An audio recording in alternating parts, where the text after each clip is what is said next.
Па ја мислим разрешница за ДИК е одлуката на политичките партии да се излезат од оние услови што ги си поставуваат по однос на обврските што ги имаат превземено. Значи тоа е обврска на политичките партии по онаа процедура која што е предвидена во собранието да ја инициираат процедурата. До кога ќе ги чекате? Јас немам потреба да чекам никого до кога се решат политичките партии да се доаѓаат со предлозите кои што треба да доаѓат. ВМРО нели бара без законот за влади за финансирање дека нема изборна? Не е мој проблем што бара ВМРО. Собранието има соодветна процедура, политичките партии се обврзале на таков метод и со таков начин со измените на изборниот законник да си го вратат методот на избор на ДИК и имајќи предвид дека консензуално тоа го донесува законот, сметам дека би требало во духот на законот кој што самите го донеле да се однесува така како што пропишува законот, а другите барања, другите потреби имаат можност секогаш да разговараат меѓу себе и кога ќе имаат договор за таквите работи, не е пречка собранието да ги реализира и тие договори меѓупартиски. Па сега ја не знам на кој да му одговарам затоа што значи 5 минути. дека вие сте немотен во овој случај. Не, ја не сум немоćен. Има процедура, не е работата на моќта и немоќта на собранието. Има процедура соодветна која што со закон е пропишана. Што ако не Може се ли да договора? се доведе под прашање? Тоа не е мој проблем, сега не е проблем на собранието и мој проблем како председател на собранието ако не се договорат.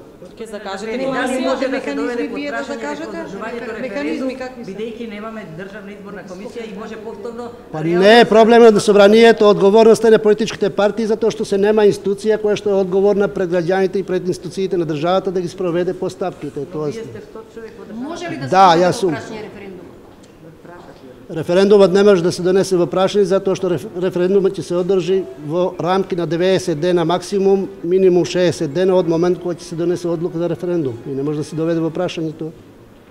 За законот? Имате вие никакви механизми за да закажете седница? Видите, ја ги имам сите меанизми. Не е работата во меанизмите што ги има собранието, односно председател на собранието. Работата е во она што политичките партии го договориле претходно кога го изменија законот за изборниот законник. И таму е воспоставено пракса да се гласа составот на Државна изборна комисија со двотретинско мнозинство.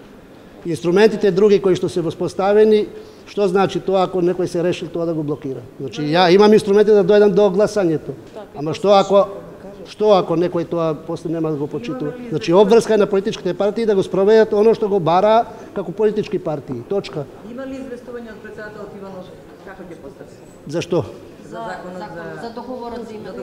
Па нема потреба да има известување, или ќе постапи или нема да постапи, нема рокови за да извести, он нема обврска да извести, он има обврска да потпише закон, а не да извести за тоа. Кога ќе ги спратите до службен весник затоа што роковите течат веќе? Па нема рокови за службен весник.